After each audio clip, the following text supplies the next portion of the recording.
Hello, ladies and gentlemen, it's Mike here at Gamefromscratch, and Unity just dropped Unity 6.3 LTS. That LTS part is very important. That stands for long-term support. This means you're going to get 2 years of updates. It also means the previous version, 6.2, is no longer supported. So if you want to pick a version to start a new project with, this is the one. They've also hopefully made it easier to upgrade between versions. So the entire idea or ethos at Unity now is to make it so people can actually upgrade to new releases as they come out.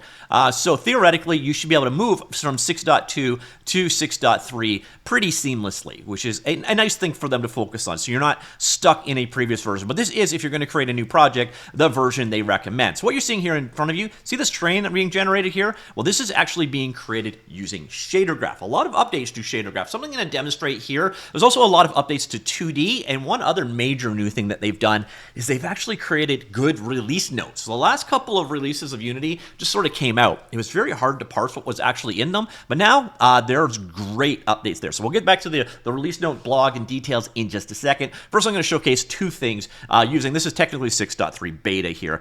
This is one of the new samples here. It is for creating terrain shaders using shader graph, which is very cool. There's another thing that you can also do with shader graph here, and that is custom light models. So you can actually come in here and create things like, this used to require coding, but here's a simple URP. Well, now you have control over the lighting settings there. So here's the shader being created, but here without using code, entirely with shader graph, you could do things like now create a toon shader, like you see in effect here. So here is the toon lighting step being done. So they've exposed additional controls inside of shader graph. So if you want to do lighting effects, again, things like the toon shader, you no longer have to do that with coding. You can basically just do it straight out. Now, another neat thing that they've done, let's go back over here to my root assets. I can now come in here, and you're going to notice, again, the terrain shaders I was just talking about earlier on. You come in here, create shader graph, universal render pipeline, and you're going to notice now there is this terrain lit shader graph over here. Another neat thing that we've now got though is this. You can actually create shader graph shaders from templates. So we've got a couple different options here. So the lit shaders I was talking about, if you want to do custom, you can do that right here. You can start there.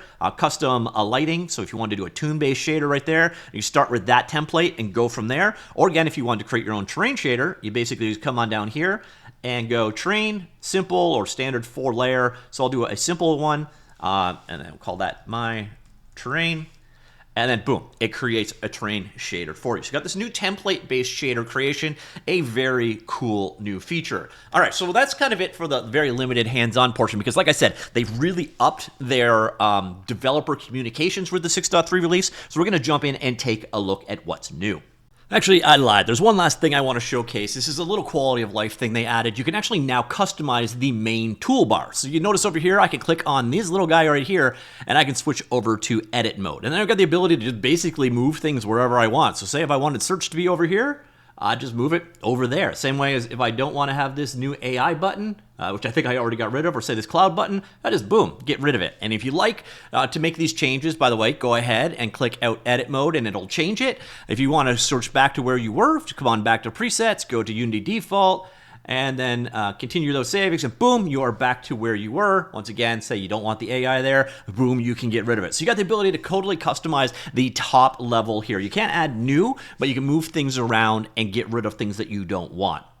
Before we jump into the release notes, a quick heads up, even though Black Friday is over, there are still a ton of deals going on right there. I summarized them all together, and a bunch of them relevant to Unity developers are linked down below. So go ahead and check that out. Using my links does help support the channel, and I appreciate if you do. All right, so what we're going to do is jump in to the release blog. Actually, we're going to jump into a couple of documents. Unity went from being like very opaque about what was in the new release to being very transparent. Something I applaud, but you'll notice here we've got the new blog.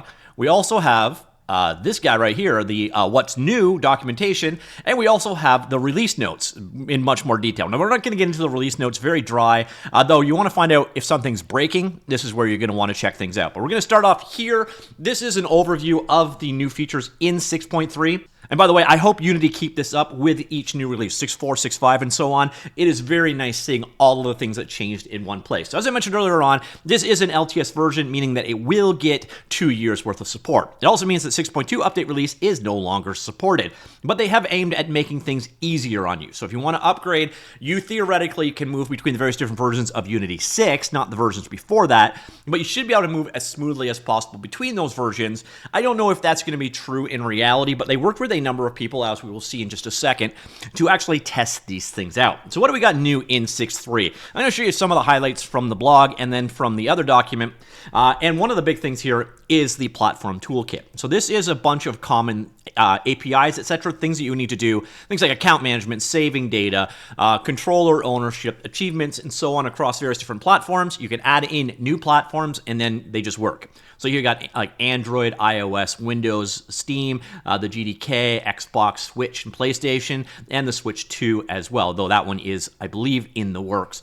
We also have support for Android XR. Yep, Android are trying the VR thing again. Maybe it'll work better than last time. Actually, I had a Galaxy VR, and I was really excited by it, but they've abandoned it once. So I don't really trust Android in the XR space again, but it'll be interesting to see if they make it work. But one of the nice things with Unity is they almost always have day one platform support. Now, it's not up to Unity to make those platforms work, is it, Apple Vision? Anyways, moving on from there, you can see here the product verification. This is them working hands-on with other customers. One of the things that I've wanted Unity to do for years is to start developing games using their tools, which they actually did. They created a game called Survival Kids in partnership with Konami.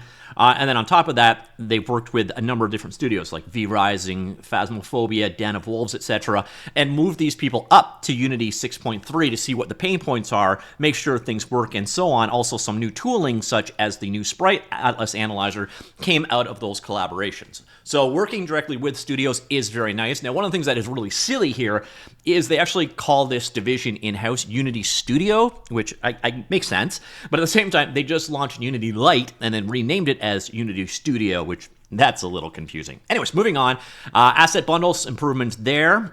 So this is for patching and updating your games, making it easier. Targeted enhancements can reduce runtime memory usage, unlock dramatically shorter build times, and so on. So it's a way of updating your game and distributing things out. They worked with these partners, again, Disco Elysium, Marvel Snap, V-Rising, and Den of Wolves, to make sure this stuff works. And you can see some of the ramifications of the changes they've made have been pretty substantial. We also got some improvements to the way that shaders are built.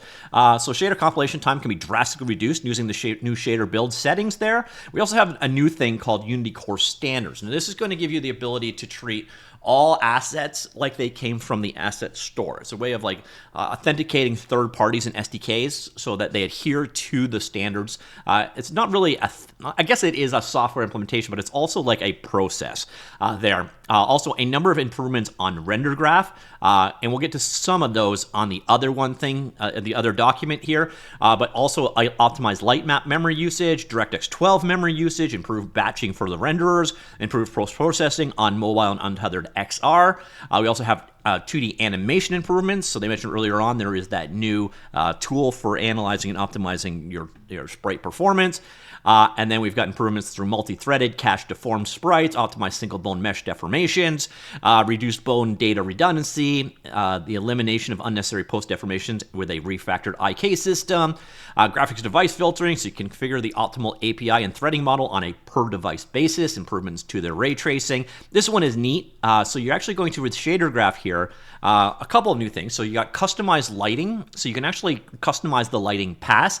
This I showed you earlier on where you could do like the toon shading and so on. They also, again, have the new terrain shader here and the new templated approach to creating these graphs, which is cool. Also a number of improvements to the visual effects graph, so new samples and templates are there as well. And then probably one of the biggest new features here is render 3D as 2D. So if you're in the 2D world, you got some definite love with this release, specifically this and then the new physics. So this enables you to basically just simply mark something as being like a 3D model renderer in your 2D scene, and it will get the lighting, etc. So 3D renders can now display with depth or 2D sorting rules while maintaining full compatibility with the 2D lighting. Works with sorting layers, orders, groups, and sprite masks. So basically, you can think of it as like a mesh renderer for 2D scenes. That one is a big deal. They're also reiterating their support for UGUI. They kind of mistakenly in a previous release kind of said that UGUI would be going away, and the community said, "Oh hell no!" And then Unity went, "Oh, okay, we'll keep UGUI." So UGUI is still going to be developed, new features coming in the future, but the what was looked at as a replacement, or we'll call this a supplemental kit now, the UI toolkit is getting new options, including customizable UI shaders, post-processing filters, and support for vector graphics or SVG files. Another neat one we showed you earlier on, you can customize the editor. You can also do that via the API. Yeah, so that is the overview here of it. And then we go back over here to what's new. You got a couple of things. It's weird. The things that didn't necessarily make this blog that are here, we've got a couple of other things in here, like native screen reader support on desktop platforms. And then the big one here is we now have box 2D physics. We saw earlier on you can customize the toolbar, which is really cool. And we get down here, I believe it's in the 2D category here. We've got a little bit more detail there, but there are a ton of new features here. And again, including, like I said, now support for box 2D physics in the world of 2D. So 2D definitely got some love here. UI Toolkit got a bunch of new features here as well. So yeah, that, ladies and gentlemen, is the release. I will have links to both of these down below. So again, the big one here is this low-level physics. So this Box 2D version 3 implemented directly inside of Unity 6.3. And this one using render 3D as 2D. So it supports rendering a mesh renderer and skin mesh renderers together with 2D sprites when using the 2D render universal render pipeline. So it does allow the lighting to interact. That is going to be a big one for people doing 2.5D games.